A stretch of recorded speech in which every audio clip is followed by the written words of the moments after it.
Good evening and welcome to Canon Chatter TV, the lock-in.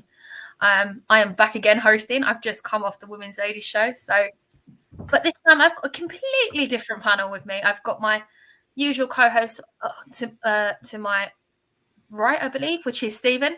Stephen, how are you? I'm good, thank you.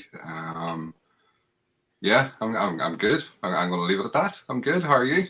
Yeah, I'm all right. A bit scrambled, but I'll be all right. And I have my ever-present co-host is also down on the bottom of the screen. G, how are you? You know what? I'm good. A little bit tired. I think I'm still recovering from the wedding at the weekend.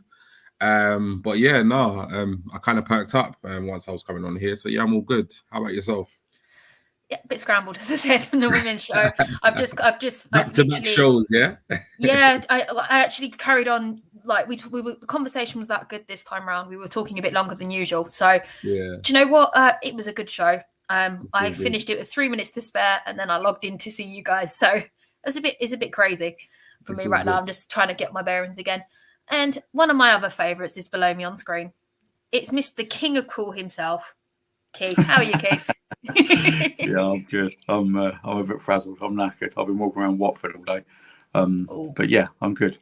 Very, very well. You must have been a proud Arsenal fan walking around. Yeah. Yeah, it was nice. It was nice. Flashed my wallet everywhere. Oh, have you got an Arsenal wallet then? Yeah. Yeah. Oh, brilliant. Right. And this yesterday on Albert's show, myself and G mentioned that there was a bit of a special announcement happening.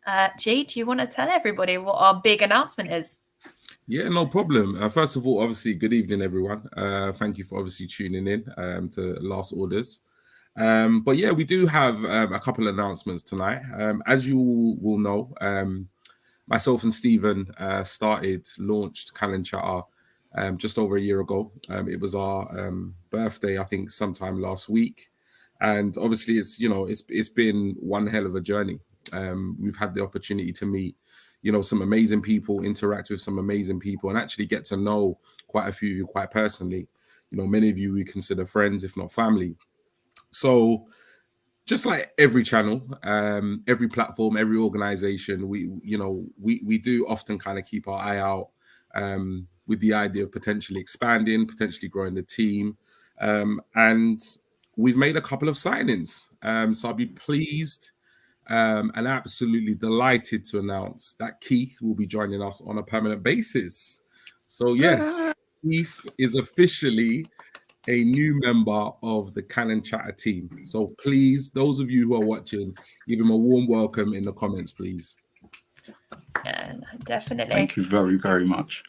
Yeah, no problem. Keith is basically like, for those of you who have been with us from like the beginning, like many of you, Keith has been with us kind of from day dot, from when we started this whole thing. Has been watching our lives, constantly retweeting stuff. He's appeared on the show probably more than anybody else in terms of guests. And it was, for us, it was just kind of a natural transition. It's something that we've been speaking about as a team, myself, Stephen and Lottie, for a while. But obviously, we were very much aware that he was doing his own thing in terms of content and stuff like that. So we wasn't really sure, how he'd kind of take the news and the invitation. But glad to know that he accepted the invitation. And like I said, he's officially a member of Canon Chatter, and we're absolutely delighted that he's joined the team. So yeah, welcome officially, Keith. Thank you very much. In front of the whole YouTube audience. I'm very flattered and humbled to be asked. So, and like you said, I've been a huge fan of the content that you guys produce for a long time. You were in fact the first people to invite me onto any sort of platform for me to sit here and do what we do and just talk about Arsenal, because normally if I try to do that at home I get several eyes rolled, and as soon as I've mentioned football it's like, oh, he's off again.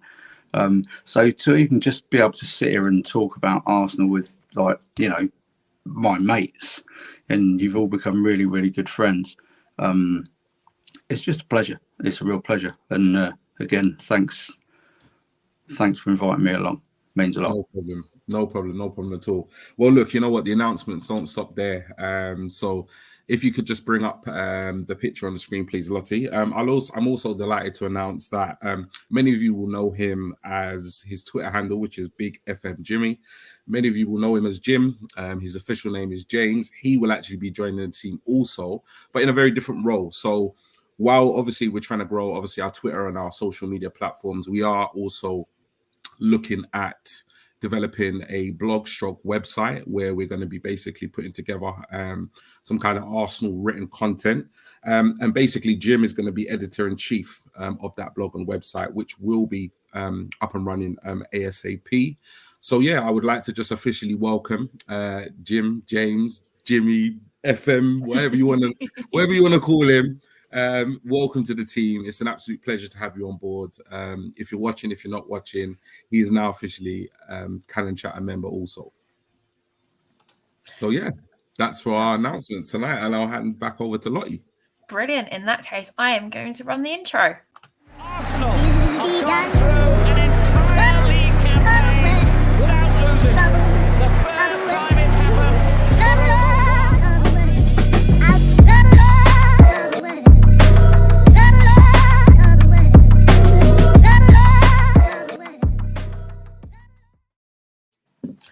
Welcome back to Cannon Chatter TV, and welcome, to the Watford review.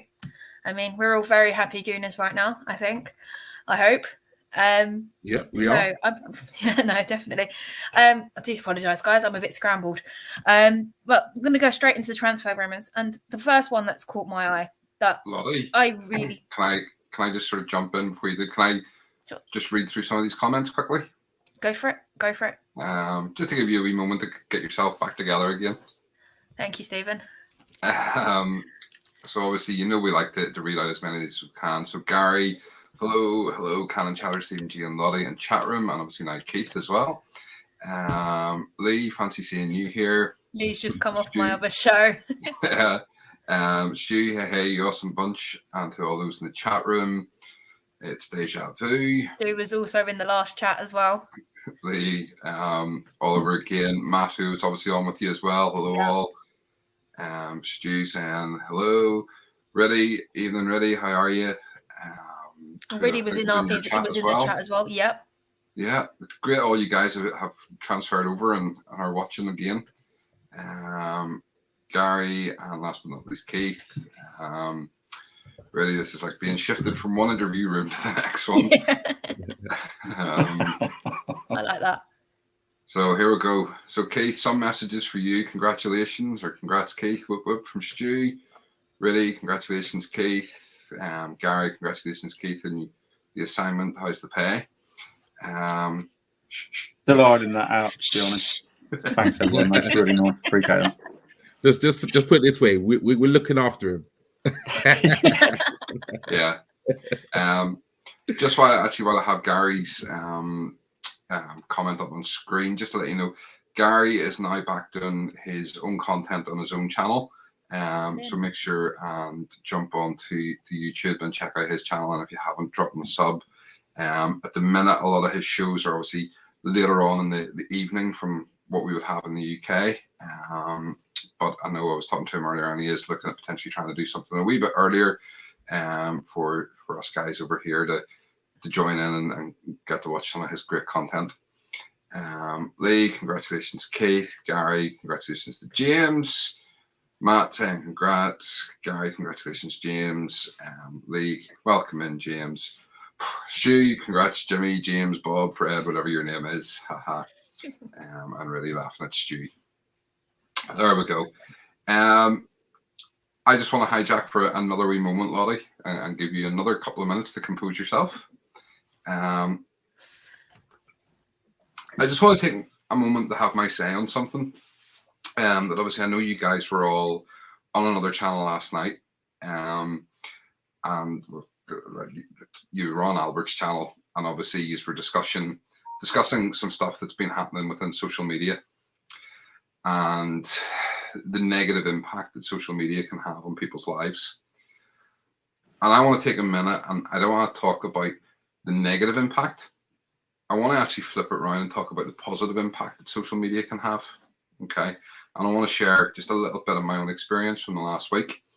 So some of you may know, on Friday, I spent my day volunteering at a local drop-off point for donations of food, toiletries, medical supplies, clothes, etc. that were going off to the Ukraine.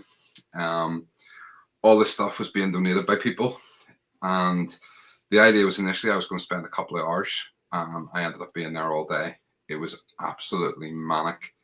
It was crazy seeing the amount of stuff people were donating, and it was amazing to see the generosity of the public. And all this came about through social media. So this is where the good side of social media comes into it. This was simple posts that were put on Facebook and Twitter for people in my town to come along and drop stuff off. And honestly, I was showing the guys some photographs that I'd taken. The units we were using in the shopping centre were a couple of doors down from the big supermarket. And I went into the supermarket in the middle of the afternoon, and the shelves were bare. They were empty.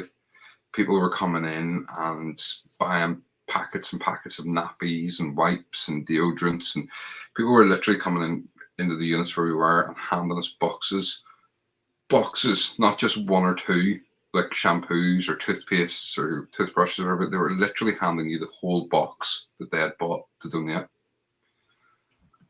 And this, it completely blew our minds. I mean, the money's worth of stuff that went through that unit that people didn't mind parting with, and all because of the power of social media.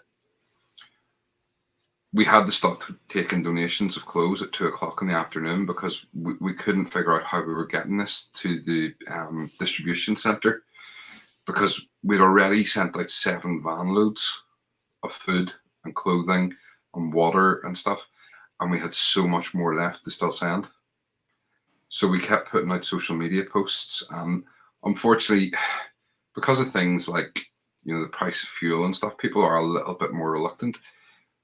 But through the power of social media, the local bus company, Ulster Bus, donated a bus which turned up, and we filled it from back to front with all this stuff that had been donated because of the power of social media.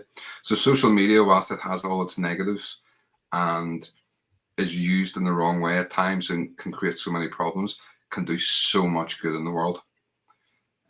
So I just wanted to take a moment just to share that social media can be a real positive in people's lives, and I seen that firsthand, and I was humbled to see what I seen on Friday. Nice. You're on mute, Lolly. You're still muted. Oops, sorry, my bad. I'm just going to quickly fling these 2 comments up from Stu and Riddy. I'm having one of those nights. I've already called football soccer, and I'm sure G's going to clip that for everyone to see. I'm not even joking. We was having a right chuckle. Even the chat rips me up.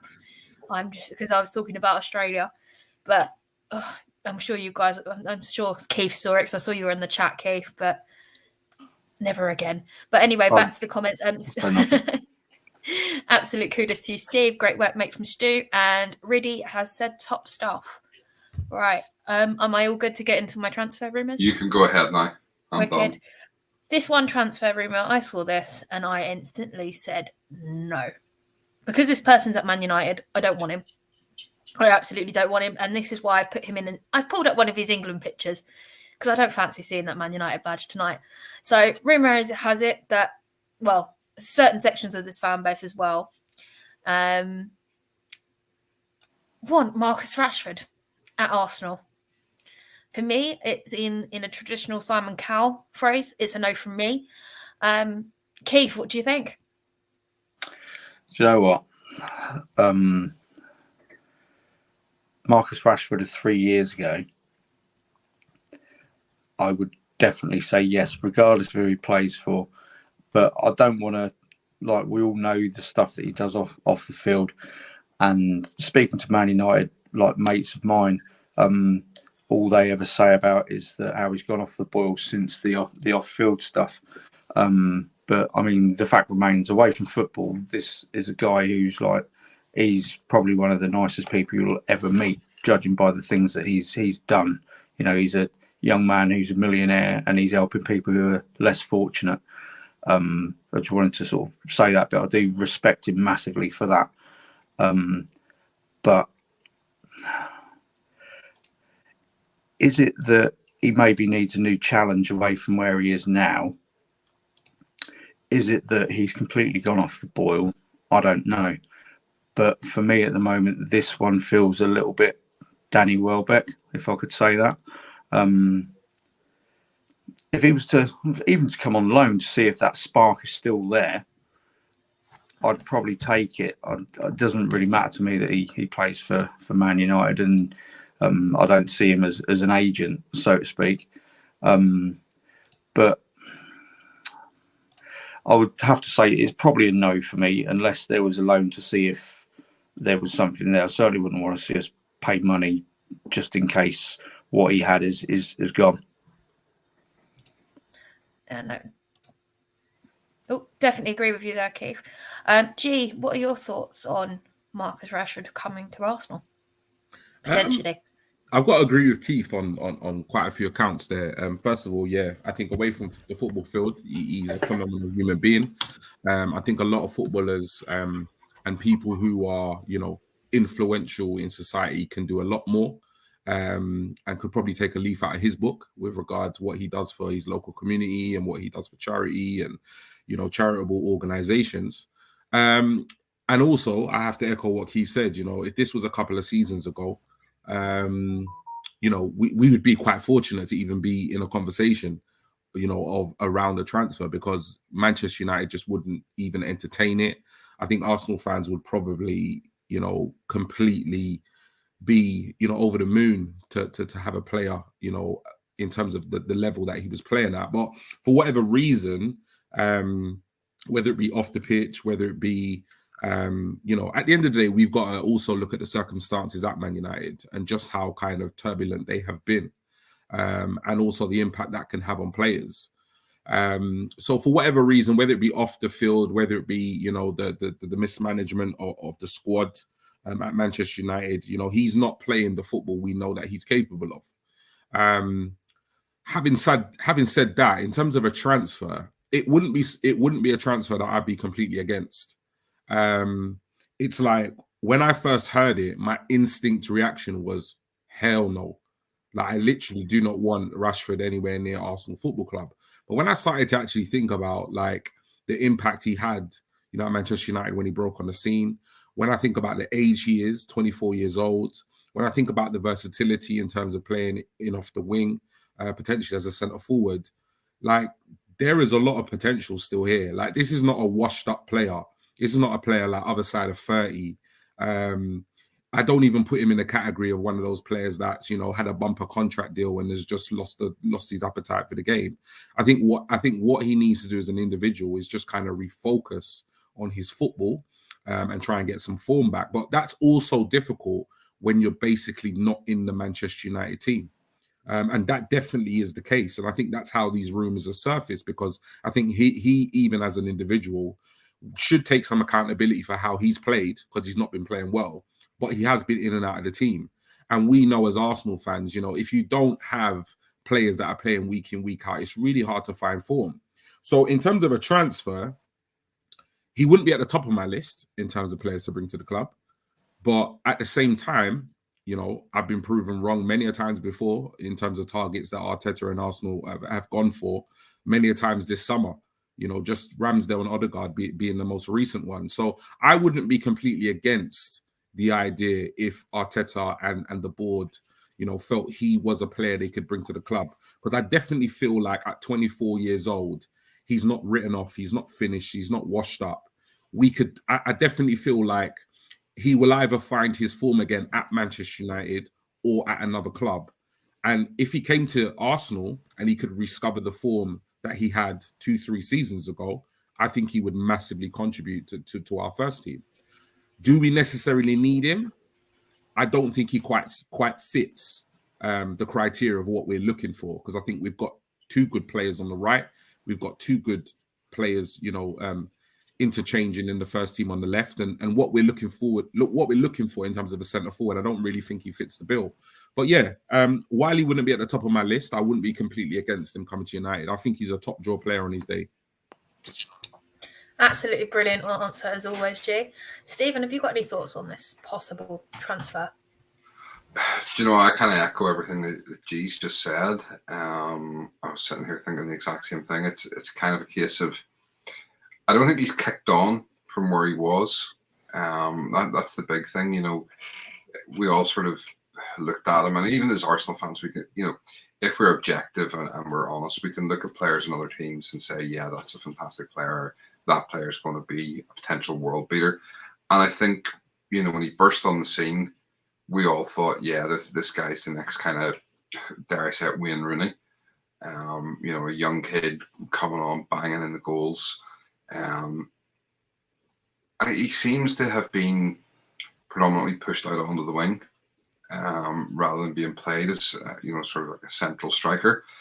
And obviously it's because of his pace. And because it's, you know, I think Wenger very much set a trend by, you know, having Gunners just decided to come in and join me. By having, you know, Henry cutting in from the left. So it's, like G says, I don't know where he fits in. Gunner. Yeah. I don't know where he fits in the team, to be honest. It's one of them ones. I'll be honest, it's a no from me. Great for the club PR, but no. In terms of being a player, I don't think he's what we need. Yeah, no, completely agree. So we've all heard the rumours of Jude Bellingham flying around. DCL has been the one that's been around since the summer. Oh, we've got a special extra special guest tonight. Special name as well, Gunner. Gunner has decided to make an entrance and steal the show because he's so cute. But I'm sorry, Gunner, I'm going to have to ignore you for the minute because the next person I want to talk about that we had a good conversation in our group chat about, which is I believe Benfica's current star, Darwin Núñez. He's a left wing, second striker, centre forward. He's had 31 games this season. He's been consistent for the last few seasons. The goals have been going higher and higher, but this season so far, 31 games, he's had 25 goals and 2 assists. But downside is he's had 6 yellow cards, which for this point in the season isn't too bad. I know, G, you suggested this one when we were talking transfer rumours. What do you think of Darwin? West Ham are currently really heavily linked with him as well, from what I can see. You know what it is, yeah? I've had so many conversations about strikers, and whether that be on YouTube, whether that be on Twitter, whether that be in Twitter Spaces. And if I'm completely honest, I'm not completely convinced or set on any of them. You know, whether it be DCL, whether it be, you know, Isak, you know, whether it be Shea Adams, you know, we've heard tons and tons of different names. And if I'm completely honest with myself, there's not one single striker that for me ticks every single box. The striker that for me that was Vlahovic. But, you know, he obviously went to Juventus. He was a striker that I could really get excited about. Now, I have to be honest, I didn't know much about this guy. And I can't even really say I know a huge amount about him because I haven't really watched him play live. But I got to give a shout out to Gunner King from the Armory TV. Big up the Armory guys who I appear on their show quite regularly. Gunner King shared basically a link to a YouTube clip of basically all the goals that he scored this season. And I watched it. And after I watched it, I was massively impressed, and I did a bit of research about him, and I tried to find out, like, you know, where he started his career, etc., etc. And what I can say about this guy is that if we're going to take a chance on a striker in the market, and we don't want to spend like a ridiculous amount, like the 80 to 100 million bracket, this would be the type of player that we should take a chance on. He's probably likely going to cost us somewhere between 40 and 60 million. Whereas in this market, it's not a huge amount, if we're being completely honest, for a top centre forward. I think he scored 20 goals in 21 games in the actual Premier League, in the Portuguese league. And the goals he scored, they're just literally a variety of just absolute beauties. With his head, left foot, right foot. For a relatively big guy, he's got fantastic feet. Like he can dribble past a Gee, man. are you telling me this man has aerial presence? No, he does. Like literally, He does. If you watch the compilation of his goals, like he scores all types of goals. He scores like tap-ins. He scores from outside the box. He scores from in the air. He can hold up the ball. He's quite nippy in terms of like pace-wise. So he looks close to, do you know what I mean? Like the almost kind of complete striker. Obviously, my only reservation is that, and that would be a reservation for any striker coming to Arsenal, is that, especially if they're not coming from the Premier League, is that he is going to have to transition from the Portuguese league to the Premier League. And that's not always easy. You know, with every transfer, there's an element of risk. But look, if we put in a bid and it was accepted and we signed this guy, I'd be more than happy. I'd be more than willing to kind of give him an opportunity to see what he can do.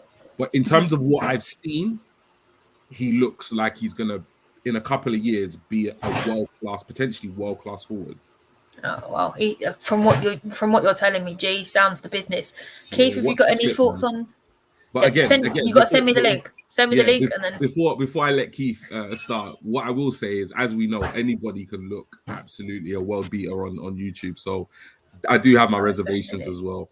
Definitely. Keith, I'm going to be slightly horrible here, and I'm going to leave you till last because Stephen is now back on my screen. Absolutely Stephen, fine. Stephen, what do you think of Darwin Núñez?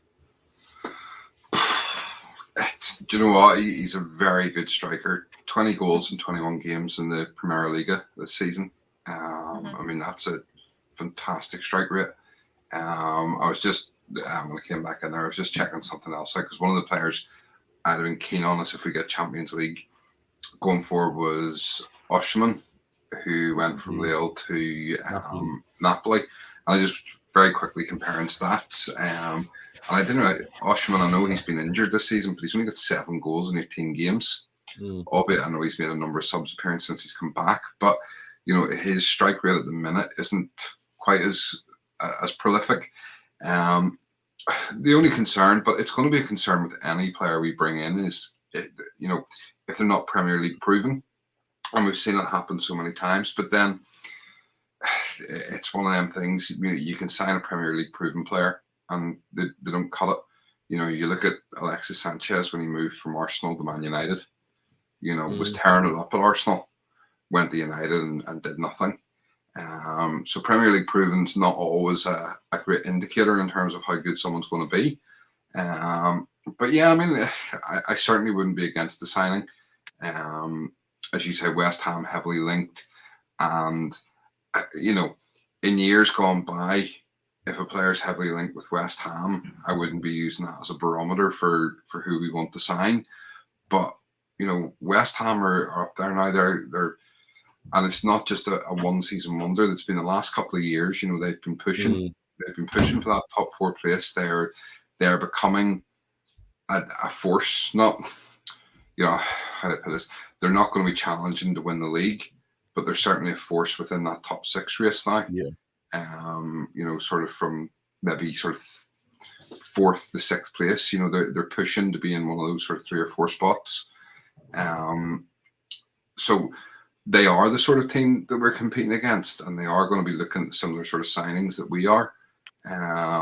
So yeah, I mean, if we signed them, I would not be unhappy. Oh no, that's brilliant. Keith, save the best for last. Floor is yours. I can only echo what the guys have said about him. Really, I did the same. I watched the YouTube video earlier, and like G rightly says, you know, they could literally, I mean, they could make me look like an awesome footballer. But the thing that struck me about him was there were a variety of goals. You know, it was like right foot, left foot, header, as G said. He looks quite quick. He looks unselfish as well, which is quite a big deal. I suppose the main thing, Arteta's made quite a big point that it's as much about, or not as much about, but their personality and their character is extremely important, how they'll integrate into the squad, because that's what he's building at the moment. So that will be a huge factor. But yeah, I mean, this kid, he's 22 years old, and I don't watch Portuguese football, so I don't know the strength of the league. I did have a look earlier. I saw Benfica are third, I think, like 10 points off Porto. So it's not like they're running away with the league and he's scoring goals for fun. He seems to be doing a lot of good work. He's scored well. He's got good stats in the Champions League as well. So he does look the part.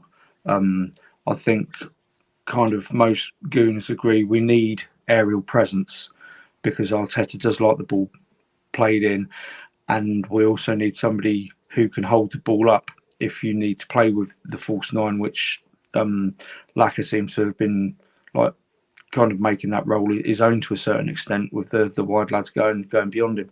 So he needs to have everything, but he looks like if he hasn't got it all yet, he's probably not that far away. And DCL does seem to have gone off the radar. I mean, we were chatting about this the other day. And I've always been a big fan. I think he's got the lot, but he's had an awful season, what with the broken toe that's kept him out for like, I don't know, 17 years now or something. He's been out forever. And then he's just come back and he's got a new manager and he's playing for a team who, you know, are poor at best. And this kid will cost probably £30 million less because of the English tax. Yeah. So, yeah, for me, he looks an upgrade, and we do need, much as I love Laka, we need somebody who's going to get the goals. Yeah, no, completely agreed. I mean, he's definitely an option. I know I butted in when G was talking, but I've been moaning about that aerial presence as long as I can remember. We've had nothing since Ole. I've said it before, and I'm going to say it again. We've had nothing since Ole. I'm going to quickly whiz through these comments.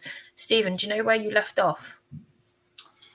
Oh no, sorry, I found it. Don't worry, Lottie, I made the mistake as well in the last pod.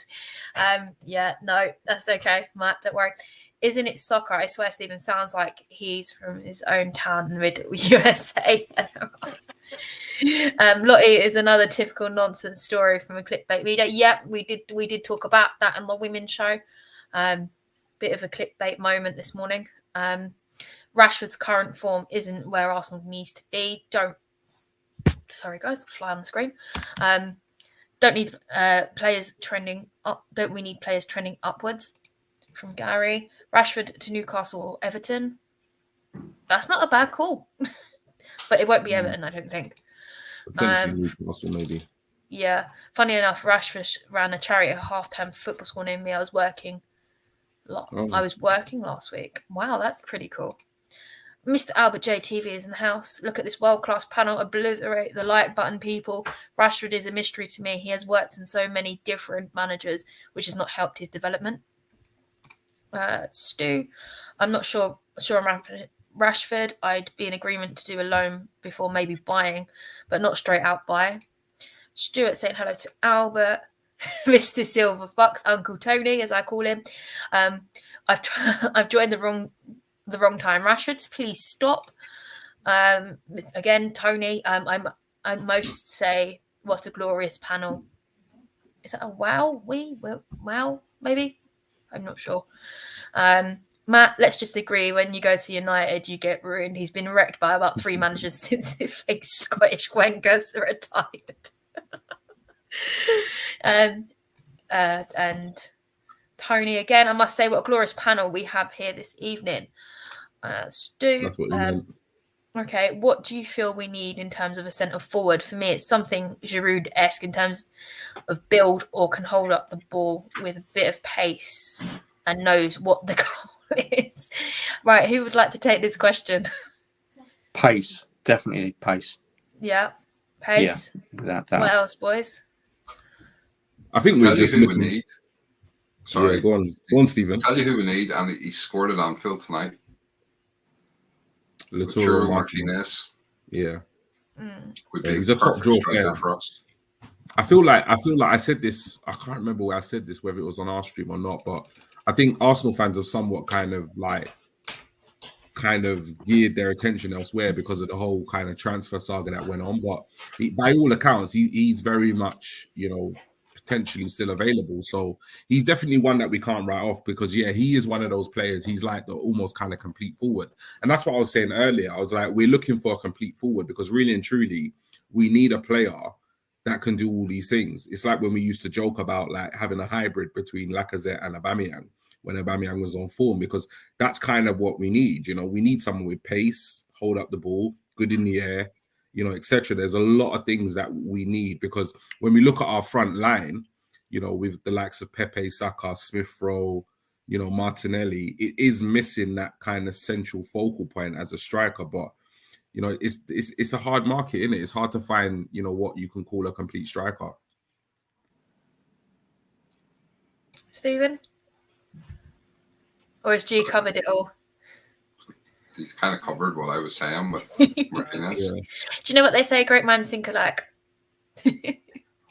Next time we'll let you go first, Stephen, and G's gonna have to bite his tongue. They also say fools seldom differ, so you know. Nah, don't believe that one. Really, any striker who isn't PL proven is going to have question marks. Having said that, Nunes looks better than Isaac. But then that goes again. It's what I said. You know, it's the Premier League proven.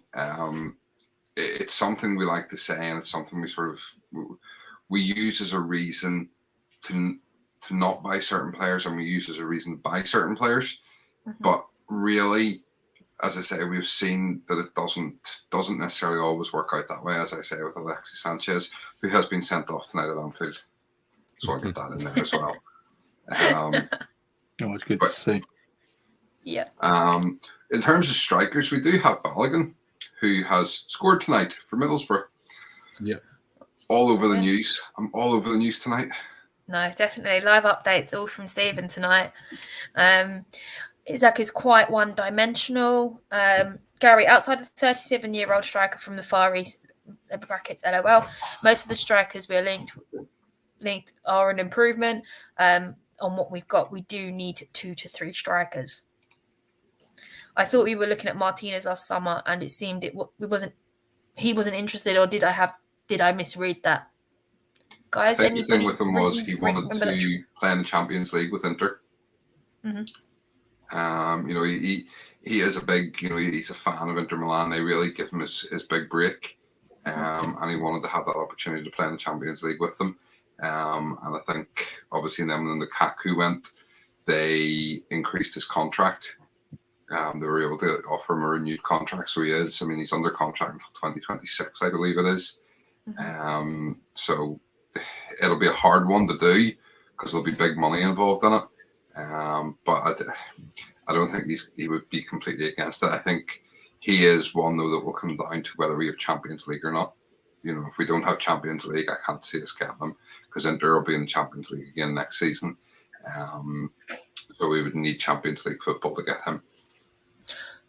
Okay, well said, Stephen. I'm going to now move on to our next subject. And I don't know if you guys have seen it, but there was an Odegaard interview.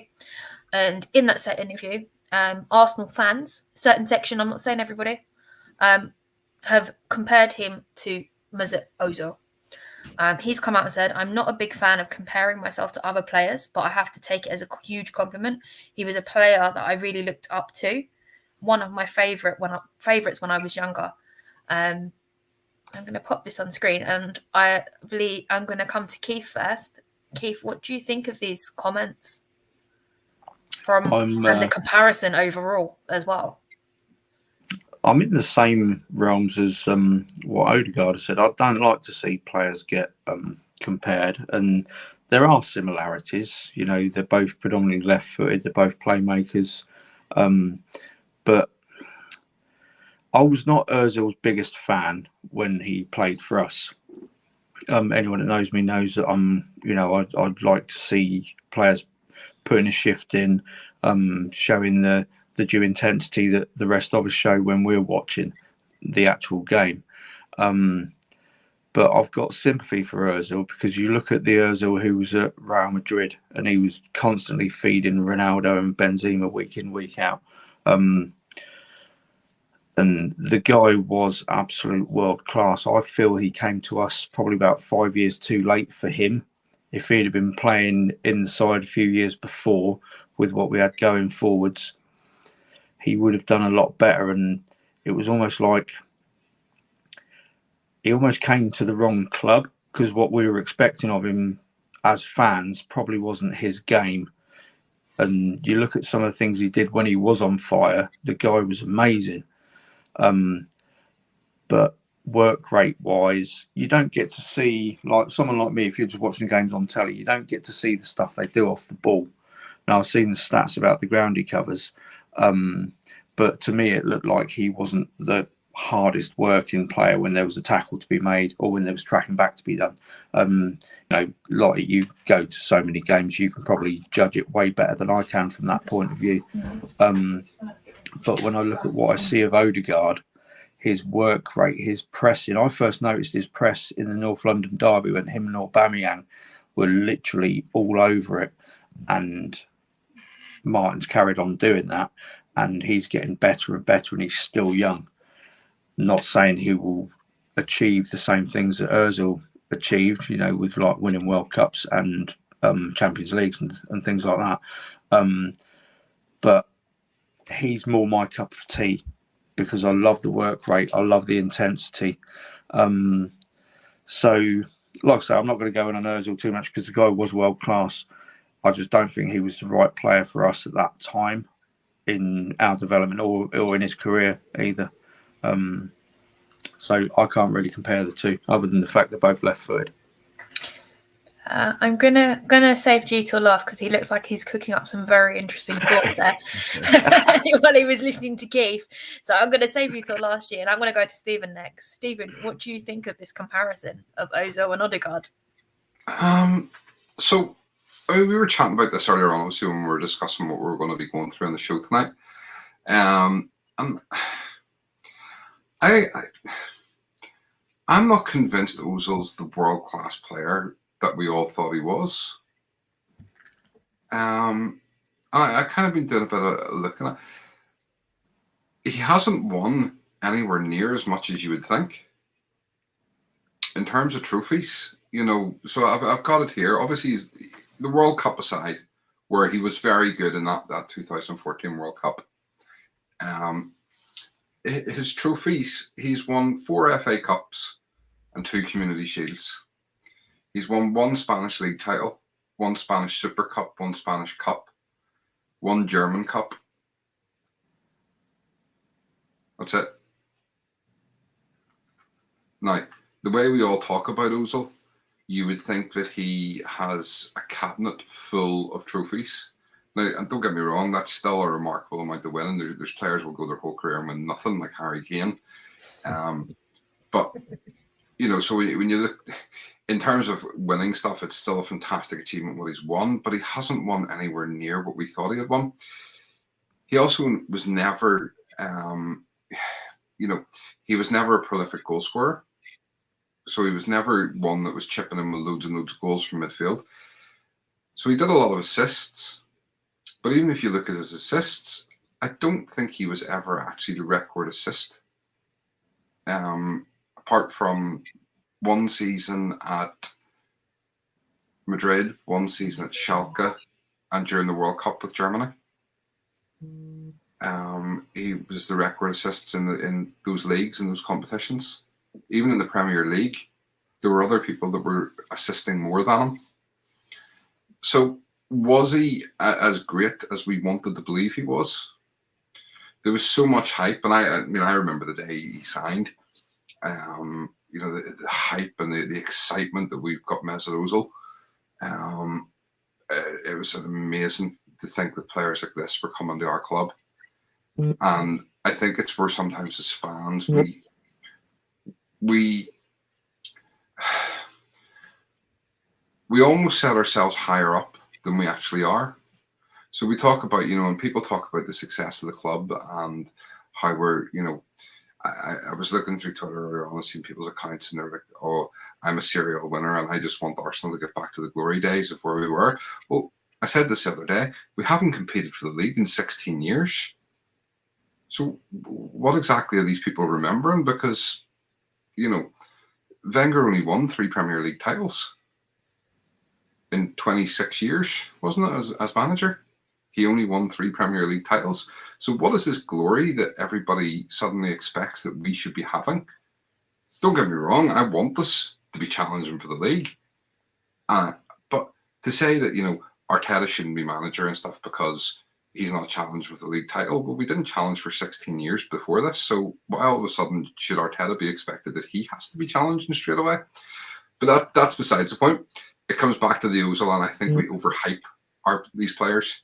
And I don't want to get into the situation where we do the same thing with Odegaard. Odegaard is a fantastic talent. He's been a fantastic talent. You know, he signed for Madrid at the age of 15. He played alongside the likes of Ronaldo and stuff, trained with these players. He is a phenomenal talent, and we've seen some of the glimpses of that. And he's starting to really show what he's capable of doing. Will he get as many assists as Ozil? I don't know. Ozil's whole game was built around assists. Odegaard's game is built around everything else that he does. And, you know, much as I hate the thought of anybody ever using this stat, a pre-assist, if you look at what he's involved in the build-up to goals, he might not get the glory, but he is instrumental in so many of our attacks, and so much of our attacking play goes through him. And we would be a completely different team without him in there. Oh, brilliant. Thank you for your thoughts, Stephen. But yeah, totally agree. I can't come back with a can't argue with that at all. G, what have you got for me? In terms of your thoughts on this comparison? Yeah, I think, are we getting too carried away? I think, like, when it comes to Ozil, I think, you know, by the time he left Arsenal, I was just done with him as a player. Completely done with the whole situation. I just thought it was a massive distraction. It was toxic for the club and for the harmony of the squad. And I was glad he left. At the same time, we can't, like, now we're looking back at his career.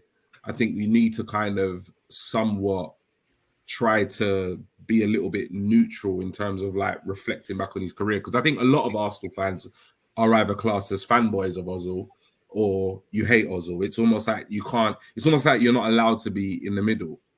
But I'm a little bit in the middle. I'm just like, by the end of his Arsenal career, I wasn't a massive fan. At the same time, I think sections of the Arsenal fan base basically kind of judge the way he left Arsenal on his career. And I think other sections of the fan base completely overhype him as a player. And I think it's okay for there to be a kind of middle ground in terms of looking at Ozil's career. He was an exceptionally gifted, talented footballer. Like, there's no doubt about it. He was probably one of the best playmakers during the time he played football. He was just, if you go back and actually look at the things he could do with a ball in terms of assists, in terms of dribbling, in terms of attacking and offensive play, there are very few players in the world right now that can actually do that on a consistent basis. And that, for me, that's a fact. The thing with Ozil is that, and Odegaard, is they are two different players. You know, Ozil is coming to the end of his career. Odegaard is kind of starting his career. And I think that's kind of telling in the way the two players played football. You know, Ozil was definitely from the mold of, he was more of a luxury player with Ozil. Ozil was the type of player that if you have a completely completed squad in terms of goalkeeper, back four, defensive midfielders, wingers, strikers, and it is a very well-oiled unit, and you can afford to have an Ozil-esque player, he will absolutely run riot. The problem is when he was even at Madrid, you got to remember also, like, when we're looking at his trophy cabinet, he was competing with one of the greatest teams that domestic football in Spanish football has ever seen, which is that Barcelona side. So it's not only Ozil that didn't win much during that period. Quite a few Real Madrid players didn't win very much because Barcelona basically won everything. But he is the type of player that he needs to be in a side where he doesn't really have to do much apart from pick up the ball and look out for a striker. That was the type of player he was. That did not suit what we needed as an Arsenal team at that time. Even if he was to be in this Arsenal side, he wouldn't do very well because his whole demeanor, his whole style of football is completely different to Odegaard. Like, Odegaard, yes, I think where the comparison comes is that they are both very creative. But in terms of the way, Odegaard plays football, as Keith and Stephen have both said, it's completely different. Like his work rate, his leadership skills off the ball are just miles ahead of Ozil's ever was. Completely different player. So I think while there are comparisons because of the way they move, in terms of their style of play, how they move off the ball, how they move when they've got the ball, the intricate touches and stuff, there is that comparison. But I think the players, if you actually really kind of analyze it deeply, I think the players are very different. I think he was a really good player. And at some points, he was a world-class player. But I think his style of play suited that period and that era of football. It's just not what we needed at the time as Arsenal fans, and it's definitely not the type of player we need now. In terms of Odegaard, I was not a massive fan of Odegaard. I saw him break on the scene, when he was a youngster. He got his big money moved to Madrid, and basically it just never worked out. He had some good loan spells at other teams, but he could never kind of cement his place at the Madrid side. He came to us on loan. And to be honest, I wasn't blown away. I saw a couple of moments where he looked a decent player, but I wasn't thrilled with the fact that we signed him on a permanent basis. At the moment, he's doing very well, very well. And the reason why I say at the moment is because just like Stephen said about overhyping Ozil, which many fans do, we need to be very careful about overhyping Odegaard. Because at the moment, we're talking about probably the last month, 2 months has been a definite, upgrade in terms of his consistent performances. But if we're going to consider this player to be potentially a world-class player or even potentially one day an Arsenal legend, he's got to do it for a lot more consistent seasons. He's got to do it years to come. So, I don't think the comparisons are fair because I think they're different players. And I think with regards to Odegaard, as well as as much as I'm enjoying the way he's playing football at the moment, I think we need to just be a little bit more careful in terms of just kind of overhyping him. Because to be honest, he's probably had 6 really good games this season, notably. So in order for him to be considered world class or an Arsenal legend, he's going to have hundreds. So that's generally my opinion on the comparisons. Yeah, no, you guys have answered that so perfectly. I can't say anything. I actually can't say anything. There's a few points I was thinking, geez, going to say them in a minute, and you did. And you've articulated better than I could. But what I'm going to do now is we're going to take a very short break, and then we'll be back to talk about what we're actually here for, and that is Watford review.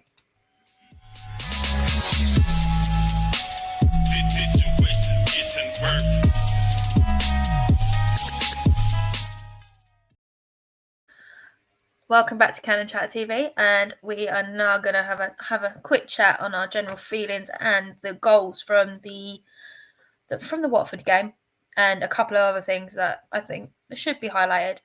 I think first of all, guys, what was your overall feeling once we walked away with those 3 points? Stephen, do you want to go first? Overall feeling, my overall feeling was I was glad we got the 3 points. I felt, if I'm honest, we were lucky to get the 3 points. I think, I don't know, it's kind of like we've talked about before, people who are very much in the Arteta out camp, the goalposts keep moving during the season. And it's not that I'm in the Arteta out camp, but I'm also finding that as we're doing better, I'm starting to get more critical of the performances, and I'm starting to go, right, well, actually, maybe those things aren't quite as good as we think. Maybe these players aren't playing quite as well as we expect. We've allowed things to, we've missed things in their performances because we've been wanting to see results. Now we're getting results. I'm starting to be more picky about performances.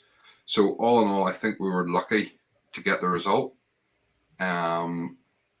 We played okay, but there was a lot, and I'm sure we'll come on to it. We'll talk about some of the things. But for me, there was a lot of mistakes in there. There was a lot of issues, and I certainly don't think. I actually, looking at that performance, if that had been against a better side, we wouldn't have walked away with the points. That's the reality for me. But yeah, I was pleased we got the 3 points, and it shows the mentality that even on the back of a poor performance, we're getting results at the minute. No, definitely. Keith? Attacking wise, especially counter attacking, beautiful. It's been said a lot. It was a bit like Wenger balls, to be honest. Counter attacking was amazing. Stephen's made a really good point there, because if we'd have done that earlier this season, last season, and like ground out 3-2 against Watford, and let's face it, there's not a lot of love lost between the two teams. Personally, I blame Troy Deeney, but that's just a whole other story. We'd have been happy with that, and I ended up watching that game, and I was really, really disappointed that it was so close at the end, because we should really have been 4 or 5-1 up by the time they even got close, and I was disappointed with our defending. So it's kind of almost a game of two halves, if you look at it that way, from attack to defence. No. G, any thoughts before we dive deeper into it? Yeah, no, just everything what Stephen and Keith have said. I think defensively it was a poor performance. I think we were clinical up top, played some beautiful football, and overall I think it was a fortunate but vital 3 points. Yeah, no, definitely. I do want to talk about the goals and things, but I think this one in particular, it's not one of ours, but it was that good you couldn't get angry at it. That the fact that it went in. It was the overhead kick from Hernandez, and I couldn't find myself getting angry about it at all, because it was that good a goal. As a football fan, if it was a neutral, that was a brilliant goal to watch. There was no way around that was going to stop that. But could like Ben White or anybody in that box have done more? Jay? You know what? The goal did get me angry, I got to admit. Because it's Watford. It did get me angry. At least it wasn't Deeney. It was a beautiful goal. It was a beautiful goal, but I was absolutely pissed when it went in. Yeah, you know what? To be honest, I've kind of seen, sections of the Arsenal fan base or fans saying that, generally the performance was poor defensively. And I think in all these situations, you can argue and say that, the defenders could have done more, maybe Ramsdale could have done more, etc., etc. But really and truly, it was a really good move. The ball was played down, was kind of played, it was kind of one of those disguised balls down the wing to the byline. And the ball that was put into the box was a delicious ball. And the reason why I say that is because it was one that was kind of curling away from the goalkeeper and the defenders. So as a defender, it was in terms of where they were positioned, it was very hard to get to it. The striker was in the perfect position because, Ben White or Gabriel was here and the striker was in front of them. So as the ball was curling away, he was in the perfect position to get the ball. The only thing is you kind of can't compensate for what he did next because, in that situation, maybe some of the players would have tried to take it, down, control it on their chest, maybe lay it off to somebody on the edge of the box. But he literally just acrobatically just, bicycle kicked it into the bottom corner. So I think, if we reflect on the defense, we could say maybe they could have done more, probably stop the move from happening in the first place. But the delivery of the cross was brilliant and the finish was just exceptional. Fantastic finish. I feel a lot better about the goal because we actually won the game. But yeah, it did piss me off when it actually went in.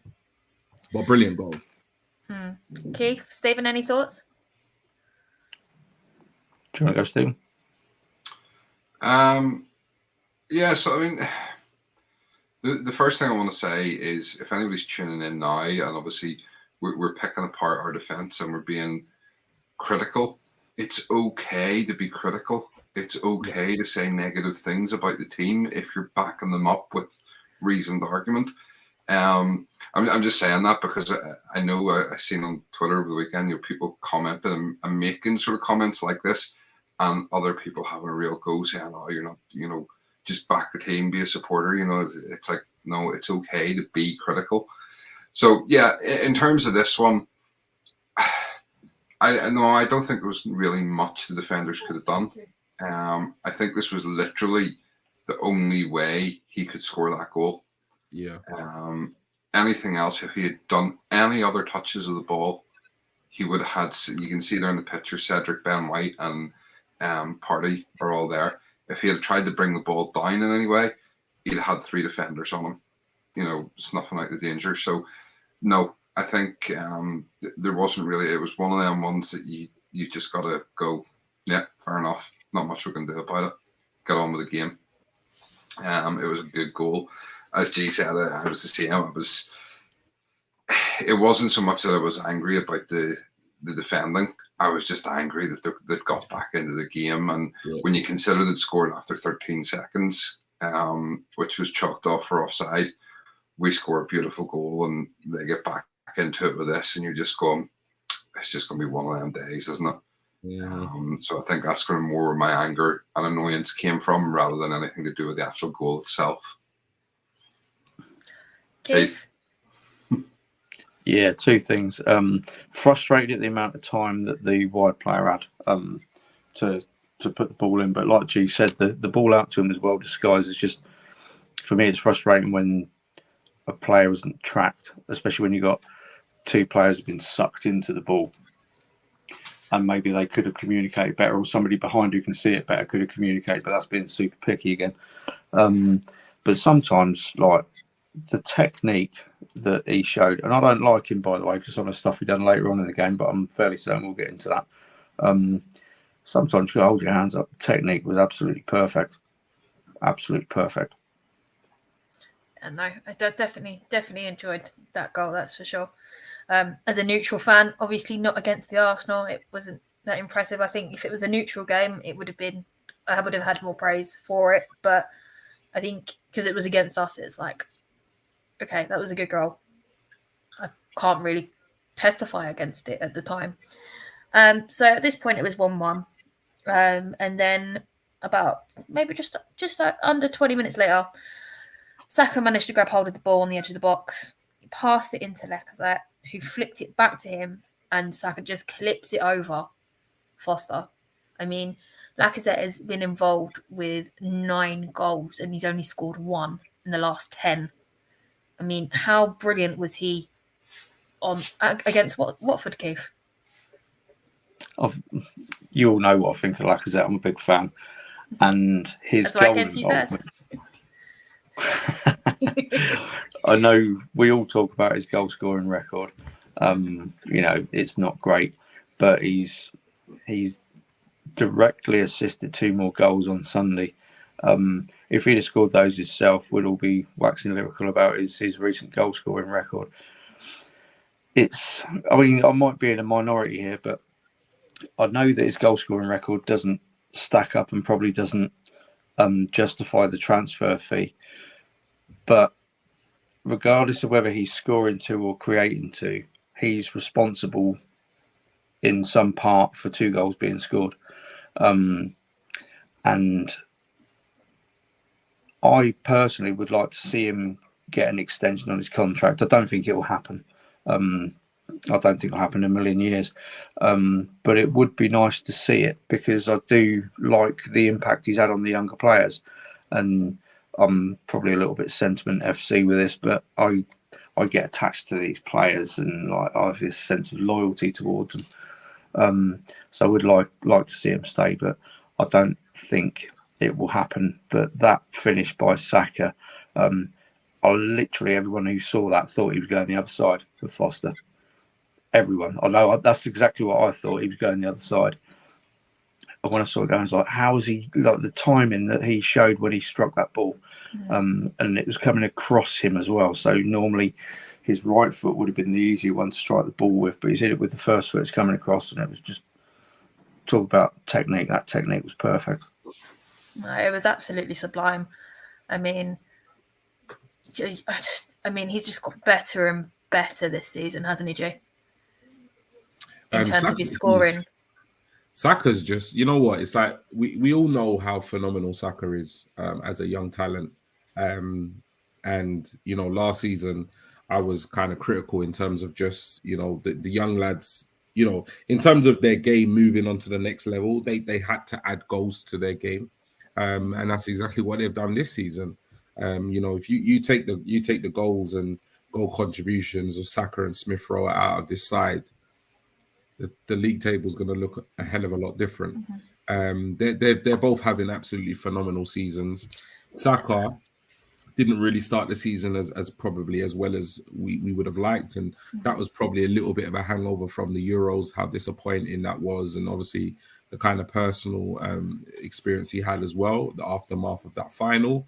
But yeah, he's having a fantastic season. He was absolutely brilliant against Watford.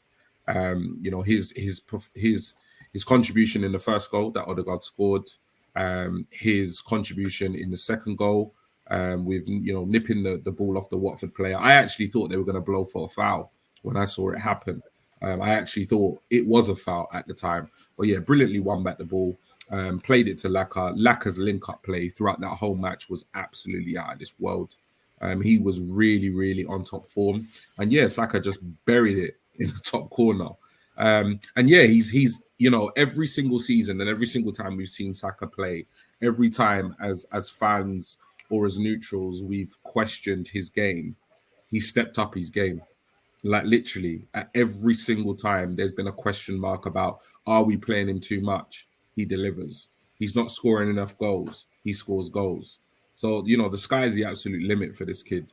And I just hope that his great form continues into, you know, the rest of the end of the season. I mean, we all know he loves to play ball. He's already earned his summer off this season for me. Stephen, have you got any thoughts to add to what Keith and G have said about Saka and of course the goal? Oh, really? They've kind of covered everything. You know, we said it at the start of the season. You know, he started off poor. I was quite critical of him on a show where I said, you know, that I'm not sure that he didn't need to be dropped, because he really wasn't. At one point, he wasn't contributing anything really to the team. And it was funny enough, it coincided with me saying that, and I'm not taking any credit in any way, shape, or form. But it was shortly after that you know, he started to raise his performances again. So, yeah, he's a fantastic player. This, as you say, the sky's the limit. And let's hope it just continues. Yeah, no, definitely. I'm just going to quickly come through these comments very, very quickly because they are still flying in. Stu, all I'm going to say is, what for the game, I felt the relief when the whistle went. All the goals were cracking. We should have maybe made it easier, and yes, some silly mistakes. Stu, there is a question from you in there, but I am going to come back to that because I wanted to ask that myself, so I'm going to skip that for now. Got another comment from Gary. The defensive lapses will come with a young team, just like what we see in our attacking sometimes. Most faults due to our senior players, KT, 34, Cedric and White. Yeah. Gary's completely right with what he says. Yeah. No, definitely. Let's just be honest about it. KT had a poor game. Martinelli, and I know I'm not sure if we're coming on to Martinelli's goal and whatever, but apart from Martinelli's, you know, Martinelli attacking was brilliant. Martinelli defending against Watford he just wasn't there this week, and that's not like him. Ben White just completely switched off for Sissoko's goal. Completely switched off. And Kate, 34. I mean, it was 34 trying a ridiculous 50-yard crossfield ball that give the ball away, that, you know, set that whole movement up. So, I mean, it is the senior players that let us down. Yeah, and isn't that the truth, mate? I believe that was talking about the extra 5 minutes. Correction, that Saka wins the ball back and passes to Laka. Gary, that's exactly what I said. I just changed the word to flip instead of passes. Okay, right. Keith, I'm with you. With the way Arsenal handles their transfer business, I just don't see the team getting the players they need, and Laka is a known commodity, easy peasy. ESR's shooting has been improved since the start of the season. Saka seems to have taken a bit of time and seems to be here now. Yes. Laka has been playing great. New contract or not, he's leading and playing great, and he loves us fans and the club, and he's playing great, tracking back and holding up, bringing the younger players into play. George is just tuned in. Hi, George. You've already been on 2 shows tonight. I hope they went really well. And then we got Lee Meadows. Laka was on fire on Sunday. Stu saying hello to George. One of Gary's classic Arsenal target. Is it Jed Spence? I'm not sure how to pronounce. Not sure how to pronounce. That's the I think he's the Nottingham Forest right back. I think. Yeah, Could make the dream by Middlesbrough, Munich. Move asking for price set. Okay, I'm not sure who that is, but thanks, boys. George Saka is on fire. All right, the next goal, I've it's got to be the goal of the game for me. Again, Lacazette was instrumental in this, and that is Martinelli's goal. Lacazette had the ball. Martinelli picked up the pass back from Laka, and Laka sent it back to Martinelli, and he fired it straight past Foster into the top corner. And I don't normally agree with Premier League Sky pundits on the commentary, and the way that went in for me is complete Wenger ball. I know I said this on Albert's pod with G last night, but it was like the days where Wenger hadn't really lost his mind, if that makes sense. Stephen, what did you make of the goal? Yeah, I thought it was absolutely fantastic goal. Starting from man of the match, Arteta, with his assist. I'll come on to that in a second. Yeah.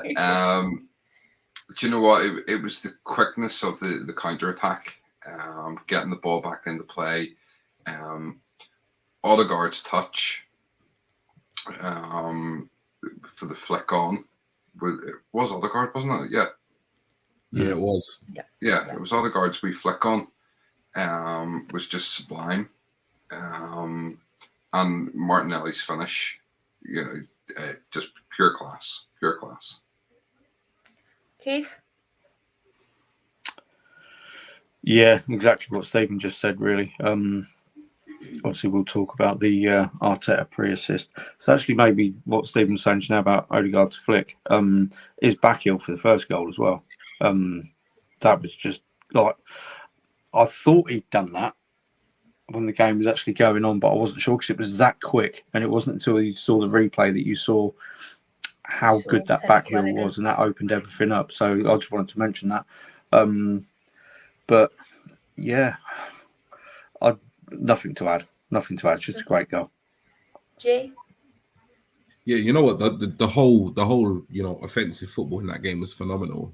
As Keith just said, Odegaard's Cruyff reverse Cruyff 1-2 that he played with Saka was just absolutely out of this world. He's done a couple of things over the last couple of games that it's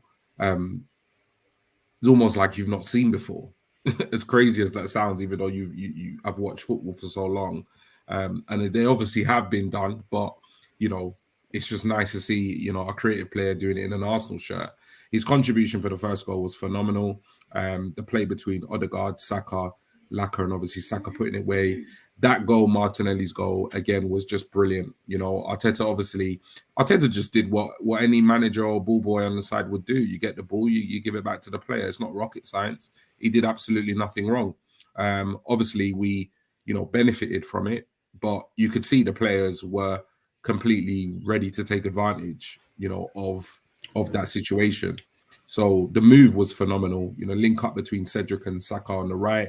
Odegaard's flick, as Stephen said, was just something out of this world. The vision, the ability to do that, to actually pull it off, is just something that we've just not seen in terms of Arsenal players and offensive play. And again, Laka was instrumental. Martinelli, absolutely buried the chance. What I liked about that game against Watford is that, yes, we can ask questions about the defense, but the questions that I've been asking about our offensive play were definitely answered. We can actually play beautiful football. The link-up play between the youngsters and some of the experienced players is definitely becoming more fluid and becoming more, comfortable. And for once, we were clinical. We had some really good clear-cut chances. Some of them were not even clear-cut chances. They were kind of half chances, but they were just banged in the net, like with such conviction that it made them look like clear-cut chances. But some of those chances were not actually easy finishes. In terms of the positions where they were positioned. So yeah, it was a brilliant performance from the lads in terms of an attacking perspective. No, I completely agree. And something that really irritated me, let's say, that came up in after the game talks, was this discussion of Arteta being out of his box, and obviously given the pre assist. And all he did is throw the ball back to the ball boy. I've seen Klopp do it half a dozen times. I've seen him out of his box all the time. Nothing gets said. Even Bruno Laga, when I was sitting behind the Wolves bench for that game at home, he was walking halfway down to the corner flag in the clock end, and no one said nothing. He was walking into Arteta's box. No one said nothing. And is it because we're Arsenal they're actually bringing it up? Or is it something that they just want to fault us for at the end of the day because it's Arsenal?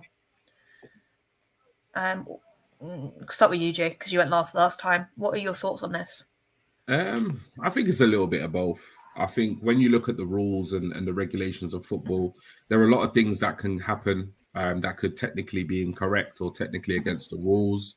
And I think people only really dissect it with a fine tooth comb when it suits them. Sometimes these things will happen and people don't bat an eyelid because they're just kind of part and parcel of the game. But obviously, I think I think the form of Arsenal. I personally don't think Arteta did anything wrong. Whether you want to say it's a rule or technicality or whatever it is, I don't think he did anything wrong. I think he wanted to get the game, up and running as quickly as possible, as most teams do when they are chasing the victory and wanting to score goals. Had we not scored a goal, nobody would even really have batted an eyelid because nobody would have noticed. And I also think the form of Arsenal and the position we're in the league table, it's not going down well with a lot of people, whether that's neutral, whether that's fans of rival teams, whether that's the referees, whether that's the FA, etc., etc. We're rustling feathers, we're rocking the boat. People have been happy with us finishing 8th, 2 seasons in a row. So people are beginning to kind of take notice. So any given opportunity to have a dig at Arsenal or try to undermine what we're doing as a club, it's going to happen. It just comes with the territory for me. No, you just said that, G, and I'm going to link this back to George Graham and one of his famous quotes. I believe it was, "It's okay that everybody hates us. Yeah. We're Arsenal," something to that effect. I mean, you guys might remember it better than I do because I'm a lot younger than all of you. But is it good to be back, Keith, and everyone's talking about the Arsenal? It is good to be back, and it is good that everyone's talking about us. And you don't want to think there's this agenda, but then, all right, you could say Arteta did break the rules by doing what he did, but as you've rightly said, you've seen other Premier League managers do it on countless occasions, but all of a sudden it's on the back page of the Mirror because it's us, because it's Arteta? Is it that everybody got their heads into the space where they were expecting that he wasn't going to be in the job for very long, and now all of a sudden he's doing a really good job, and you can see what his plan is and what he's trying to do? Could it be that we're literally in the box seat for 4th place and lots of people don't like that? And it could be the George Graham thing as well. People have always hated us. We're kind of used to it. Gets to the point now, I don't even bother looking at who the refs are for our games because I know it doesn't matter who it is. Yeah. They're going to be rubbish and we're going to get crap decisions against us. It's very irritating though. Just let's get on with it. No, exactly. Let's get on with it. Linking back to the old referee point, I mean, the standard in this country is so poor. I mean, we were spoiled at the Euros from what we saw. I know G said this a lot as well. We were absolutely spoiled, and the standards are absolutely poor. Stephen, what are your thoughts on rival fans turning around and saying to us, "Oh, top fourth is yours. Doesn't matter about anybody else." Obviously, I'm at that point where I'm not taking the bait, and I'm like, nope. Every game by game, every single game in front of us is a cup final. Take it game by game. If you're going to tell me, yeah, you're going to get 7 out of 13 points, I'll be like, okay, fine. But it's not guaranteed. It's all theory at the moment. But what do you think about like rival fans saying, yeah, fourth spot is yours, and it's only March? Couldn't care less. Couldn't care less what rival fans have to say about us. I really don't. For me, you know what? There's too many big games left to go counting our chickens that we've got top 4. Yes, we're in a good position. You know, we've got a point or 2 advantage. We have 3 games in hand. And I know people say, oh, the 3 games in hand, they're Chelsea, Spurs, and Liverpool. They're not. The 3 games in hand are the 3 games that it takes us to catch up and have played the same amount of games as everybody else. But at the same time, we do still have those teams. We still have United to play at home. You know, Leicester at the weekend's not going to be an easy game. Villa's not going to be an easy game. You know, there's a number of tricky fixtures in here. Palace isn't going to be an easy game. So, yeah, I don't really care what rival fans have to say. I care with what we do on the pitch. And I'll be honest, you know, based on that performance on Saturday, I'm not massively going to count my chickens, because I think if we play like that every week, we're going to be hard pushed to get top 4. And that's just being completely honest. I think we need to up our levels. Sorry, I had myself on mute again. Keep doing that tonight. No, definitely, I completely agree. I mean, some people are getting their counting their chickens. Obviously, there's comments, oh, we're winning the Champions League with this team, and I'm like, nope, not going to happen. I think the last thing I really want to touch on, but on this game. Sorry, can I just jump back in very quickly? Just I want to have a wee say about the whole thing about the throw-in. Yeah. And just obviously in terms of the agenda, I know, and we do it a lot on this channel, we knock a certain TV channel, but it was really glad to see actually on the news, the Sky Sports News on Monday, they were interviewing Dermot Gallagher about the whole thing. And even he, who has never really been that supportive of Arsenal, he even said that, yes, technically Arteta did something wrong, but in the grand scheme of things, it is what it is. You know, and it was actually the Sky TV presenter turned around and tried to make it out that, you know, Arteta had done something like really evil and should be locked up in prison for the rest of his life.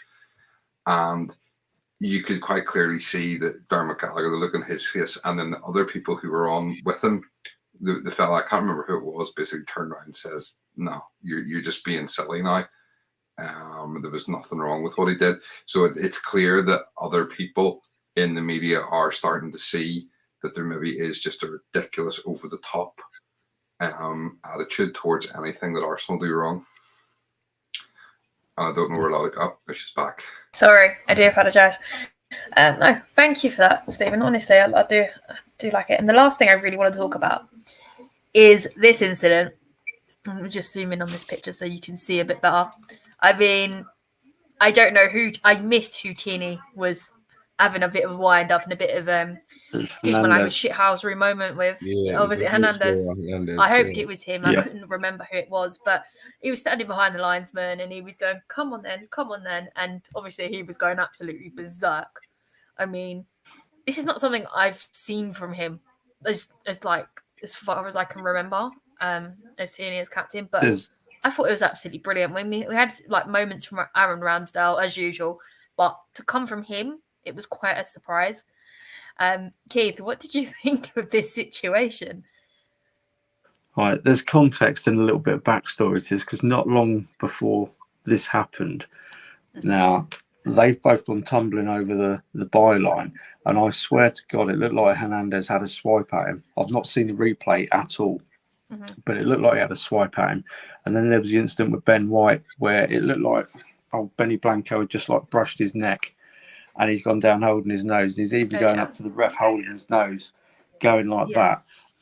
So I think that kind of plays into this a little bit. But epic shithousery when he went down. He went down like Rivaldo in the World Cup against Turkey, didn't he? Yeah, no. I loved it. I'd hate it if it was against us, but I loved every minute of it. Yeah.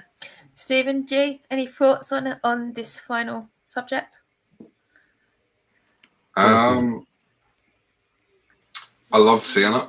I really did. It's great to see him with so much fighting spirit. The only thing I would say, and I can't believe I'm going to say this, Go on, if say 34 had done it, yeah, would all be raging. So I would be irritated. I'd be calling him a child because he would have got a card. Yeah, that's the fact. It's a time he and didn't a place. get caught. He was smart about it. Yeah, it's a time and a place, and I imagine he probably got a bit of a ticking off from Arteta the next day. But yeah, as you say, a bit of shithousery, and I love everything Tierney does generally, apart from how you played on Saturday or Sunday, sorry. But it's one of those things that if, as I say, if somebody else had done it, I think would have been a bit annoyed because it potentially could have led to, something else. But it is what it is. Like he stood behind the lino while he's doing it as well, and he's like, knows he can't see him. Yeah, I think that was the highlight for me. I was killing myself. Well, he did step Fernando's out to square up. Yeah. Yeah, no. G, final thoughts? No, just literally what the guys have said. It's one of those things where, it's kind of part and parcel of the game. It's not something you want to massively see like Arsenal players do, but it is kind of part and parcel of the game. And I kind of echo what Stephen said. A lot of it does depend on the type of player, and obviously if they get kind of like called up on it, or if there are any consequences to it. But Tierney's one of those players. He's really loved by the fans, and I think a lot of us kind of enjoyed seeing it. No, definitely. I am now going to go flick back to Stu's question. Only question remaining is, where did those 5 minutes come from? Because I can't work out where they come from. I was expecting at least 2, minimum, or maximum, I should say. Does anybody have any idea where these last 5 minutes came from at all? No, none at all. They obviously wanted Arsenal to concede the equaliser, innit? Yeah, I mean, Watford's confidence absolutely soared, didn't it? After that, I've lost where I was in these comments. 5 substitutions, that equates for 2.5 minutes. Yeah. Okay. By the letter of the law.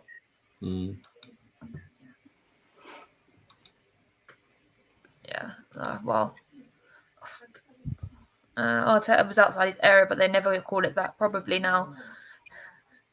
Now they will, since Arsenal benefited from it. They hate us. Do you know what? It's okay, Gary. It's absolutely okay. Stu, shush, Gary. Don't tell everyone. Sorry, Stu. No one hates us. Watches this show, right? Hope not, mate. From Stu. Gary agreeing with G. They hate us and we love it, right? G, can you answer that one? Yeah, we don't mind it. Like, if they're hating on us, it means we're doing something right.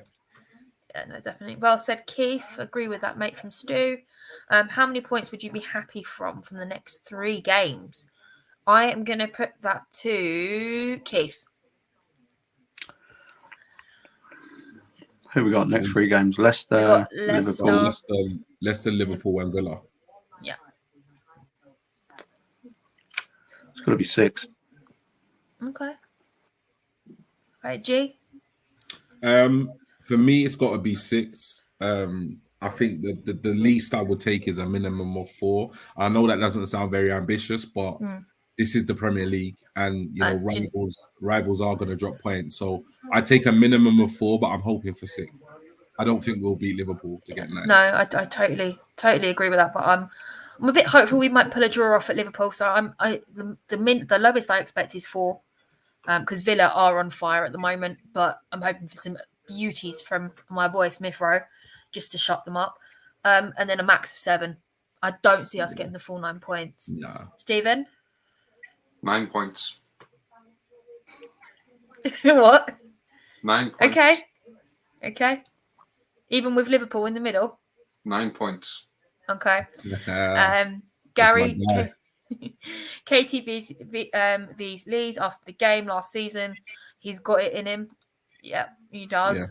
Gary, I told you, it's a cost of being an Arsenal fan. 5 extra minutes for being you. Brilliant. Riddy, did Stephen just quote Ted Hastings from LOG? I'm not 100% sure, I Stephen. have no idea what that is. Or who that Riddy, is. can you let us know what... Oh, no, it's not Lord of the Rings, because there's a D in there. Riddy, can you let us know what LOD is, please? And we might be able to answer your question. I'd be happy with 4 points. It's a tough stretch without ESR and Tommy Yasu, probably, from Gary. Stu, I'd like a max of 7, minimum of 4. He's on the same page as I am. And Riddy is 6 out of 9, and he's good. Right, that is everybody's comments. As always, I'd just like to say, when I say 9 points is what I expect. It's not what I think we'll get, but it's what I expect. Okay. What do you think we're going to get then? I'll change the question. 5. Okay. I'll take that. A win and 2 draws. Okay, Stephen or G, who'd like to run us through the socials? Yeah, I don't mind. Okay, take it away, G. Cool. So thank you for tuning in for tonight's show, as always. Massively appreciate all the support we get from you guys. If you want to follow us on our socials, our Facebook page is @CannonChatter. Our Instagram page is @Cannon_Chatter. And our TikTok page is @Cannon_Chatter. If you want to follow us on Twitter, our official Twitter account is @CannonChatter. If you want to follow Stephen, you can get him at SB Cannon Chatter. If you want to follow myself, I'm at GTalksArsenal.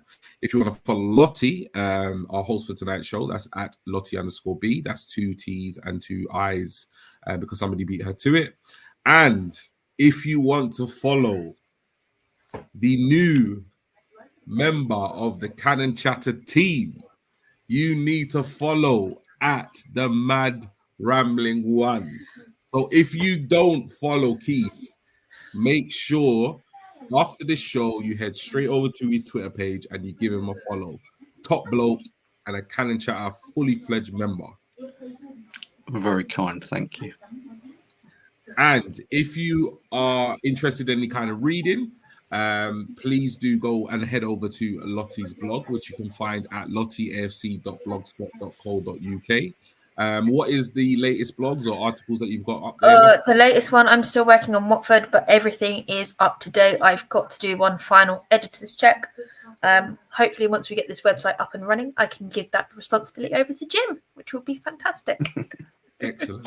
Because that's what holds me up, and it's a bit like when you're looking at something constantly, you don't pick up mistakes. So that's why there's always a delay, because I'm never sure. I need to leave it alone for a while and come back to it. And the last thing, G. Sorry, G, before you do that, just very quickly, just on the Lottie's blog and the website, all the stuff from Lottie's blog, hopefully we're going to be able to move that across onto the website, so it won't be lost and you'll still be able to read it. And Lottie is still going to potentially write some stuff for the website, as potentially are the rest of us as well. And if anybody else wants to get involved in writing anything for the website or the blog, give Jim a wee shout, drop him a message, and he'll be glad to have a wee chat with you. If anybody, on the other hand, would like to come on screen and have a chat with us in any of our shows, drop any of the 4 of us a message, and we'll have a chat and we'll see what we can get organized, because we do want to get more people on.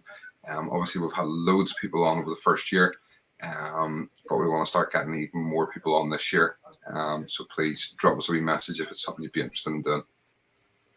Brilliant. Fantastic. Thank you, Stephen. And last but not least, please do make sure, if for whatever reason you are not subscribing, please do subscribe to the channel and hit that like button, guys. Thank you so much.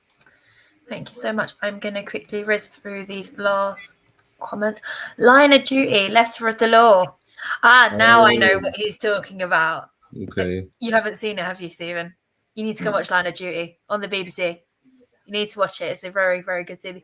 Do you know what? I think he's actually got an Irish accent, hasn't he? Yeah. I just thought, Ted, yeah. Sorry, Stephen. I'll show you a clip of it. I'll clip something off for you. From Gary, great show, Lottie, Stephen, Keith, and G. Have a good night, chat room. Cheers for another awesome show, team, and all those in the chat. Been great interacting with you. From Stu. Have a great rest of the week, all. Gary, Keith, who?